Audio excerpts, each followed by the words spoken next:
All right. In this example, I'm bringing up a math problem that the chemists are working with a lot of times. So, any chemical element is known to human being breaks down and gradually disappears over time, and that process there is known as decay process. So the breaking down process is modeled by an exponential function. Hence, a decay is commonly referred to as an exponential decay.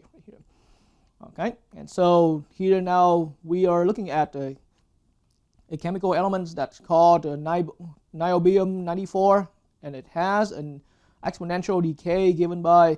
So in the end, the amount of niobium-94 here is generally understood as a population.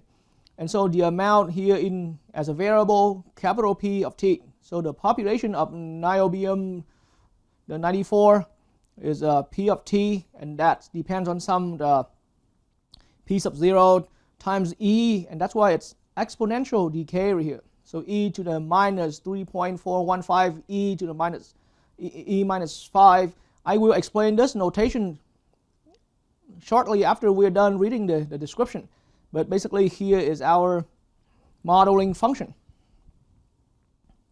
So our modeling function is here. Okay, and again, I'm leaving that for the chemist or for the chemistry instructors to explain how we come up. I mean, how a process can be the exponential decay, or how a process can be an exponential growth. And so in here, as we already learned just through the brief description there, then the chemicals disappear over time. And so now our equation there, the amount or the population of niobium-94 here depends on some initial amount, and the explanation right from the problem was explaining. Okay, so P sub 0 right here is the amount initially present, and it's in grams, and T is the amount of time it takes after the decay started. Okay, and so that means the P sub 0 here is the initial amount. Okay. And so in that way, now I have to clarify this term a little bit. I mean, this way of expressing 3.415 with a big capital E minus 5t right here. So the reason I wrote the problem here in the way how it looks right now, because I actually found this problem among among many of the web assignments when it came to applying the rate of change. But it's just the way how the computer express. But that here means that value here means a negative point. How about first? It means negative 3.415, but times 10 to the negative 5.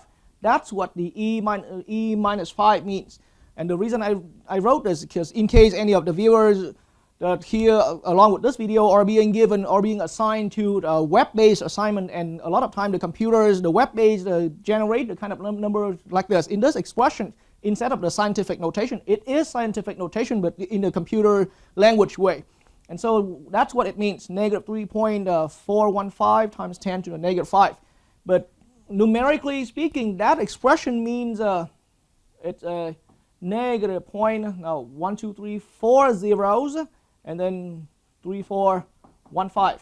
Okay, and that's what this value means in decimal expansion. Okay, and so now, so again, I'm saying that I'm leaving the explanation of why the modeling function for an exponential decay will always come out being an exponential like this with always an initial amount.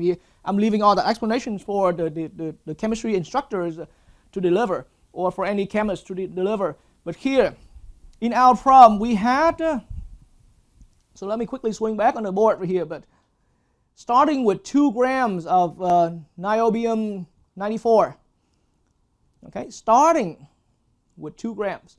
So what it means now is that we are given P sub 0. Our initial amount here is to be 2 grams.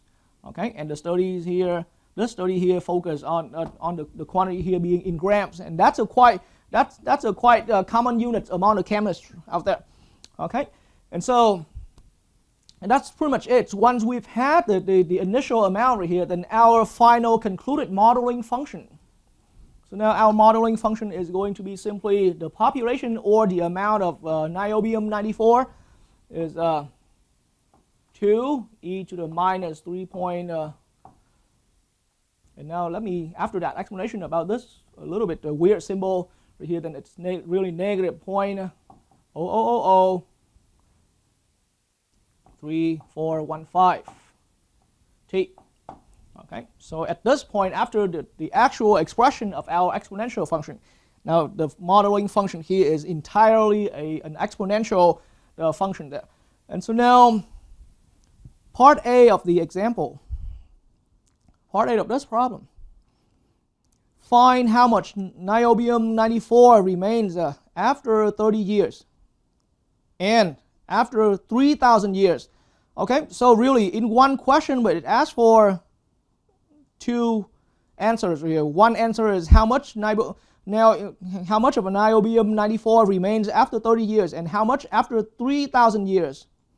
Okay, and so that means all we do here is simply, and again, let me explain it a little more closely. But because this element is breaking down, it's losing itself. This amount right here is losing itself over time. And so, say in 30 years, how much do we have left? So if we plug 30 into this function right here, it means how much the output value on this represent how much the niobium-94 left after the 30 years has gone by. 30 years have gone by. So here we're simply looking for P at 30. It's nothing rate of change or anything like that yet. Okay, and so now I'm doing substituting 30 into this function. I'm looking at 2 times, that's the initial amount, 2 grams initially presented there, times e to the minus 0.00003415, but I'm substituting 30 for t, and t is measured in year. And so now give me a minute to do the calculation here.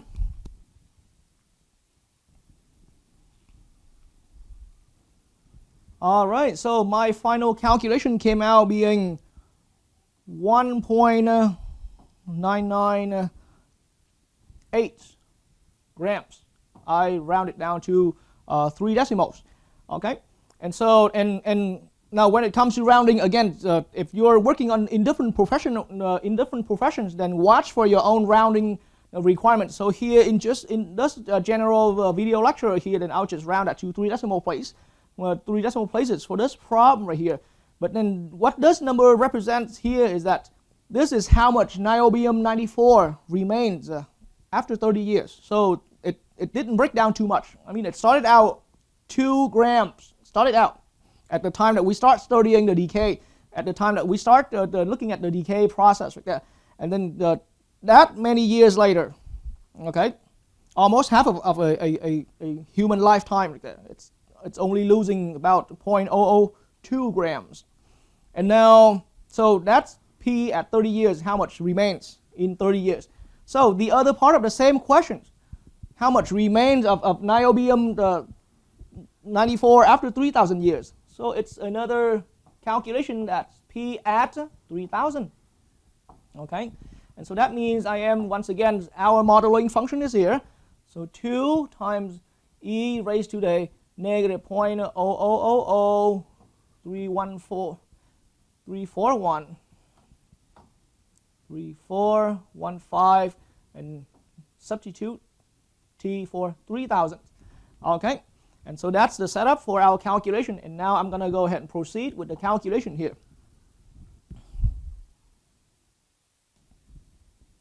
All right, and so now my final calculation came out to be and again I'm using 3 decimals, 1.805 grams right here.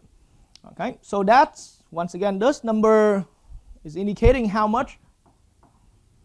Okay, so this number is indicating how much niobium-94 remains after that many years. This is a lot of times right here, like 3,000 years. Okay, And so these are the answers we have found for part A of our example. Part A of this example is simply just looking for, we're evaluating or we're finding out our output of the function at different time instances. Okay, so now let's get back on our computer screen here and answer part B of the example. Okay, so now in part B of the example, find the rate of decay. So now we're going to look further into how fast the breaking down process is. So decay, once again, is the breaking down process, the process of how the elements disappears. Okay, and once again, we're still studying about niobium-94. Okay, so find the rate of decay of niobium-94 at 30 years. So at that particular instant, so we're talking about precisely 30 years after the day the decay process started. Okay, and precisely how fast that is at precisely 3,000 years after the initial amount. Okay, so all of these is after the initial amount. Okay, and so in that way, now back in my problem, I can now erase the work I've done earlier in question A. So the rate of decay. The rate of decay is simply just the rate of change. Decay is just the process how the quantity, the amount of this substance, of this chemical element is losing itself, how much amount left. So in the end, the rate of decay just means a rate of change in this amount right here over time. And so in other words, it is the instantaneous rate of change and it is the derivative of this p of t function. And so now I'm looking for, so to find our answer, so as a goal here, we're looking for p prime, okay, at 30. That's what it is. And further, we're looking for p prime at 3,000. That's what we are looking for. So once again, same question, but there are two goals for us to find right here. So there are two goals to find. But then to answer these two questions right here, these two little questions of our big part B, then we need to generally find our p prime of t, our general derivative of p, or our general rate of change, instantaneous rate of change of this population of niobium-94. So the derivative for the rule for taking derivative of an exponential function is here. Coefficient stays the same, and now we have an inside expression being this much. And so now I'm looking at e to the minus 0.00003415 t. That's the derivative of the outside, and our outside function is an exponential function, base e. And then chain rule says we're multiplying with the derivative of the inside, which now is simply giving me negative 0.00003415. Okay, and so that's how, and cleaning up all the terms here a little bit, let me do a little math here.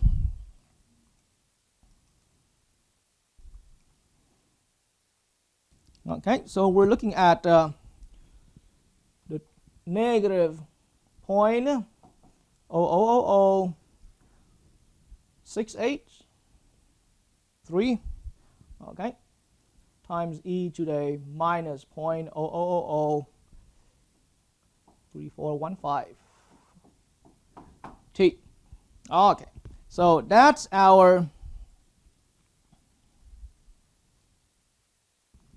the p prime at t, the general derivative or the general rate of change, instantaneous rate of change at any time instance.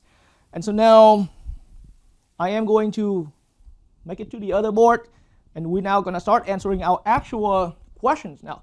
So now once we've had the general p prime right there, then p prime at 30 is simply going to be from where our derivative formula minus 0.000683 e to the minus 0.00003415. I'm going to substitute 30 for my t right here. And so 30 is being substituted in here. Okay, and now I'm going to take a little time to calculate, to do the calculation again. All right, so my final calculation shows minus 0.0000, okay, and 6823, okay. And so this is grams, so that much small amount right here being per year. Okay, and so why is it a negative answer here? Because this rate right here is indicating that we keep losing. We're not getting more the amount of niobium 94. We are losing it. That's why the rate is a negative amount right here. We keep having less and less and less niobium 94. And then this amount here, look at how small that is. This is how small amount of grams per year. So in 1 year, instantaneously, the rate at exactly 30 years, at that time instance, we are losing about that much, only that little amount of grams per year. I shouldn't have said much, okay? All right, and so similarly, so now we can answer P prime at 3000. Okay, so the same function here, we're looking at the same derivative here, minus 0.0000683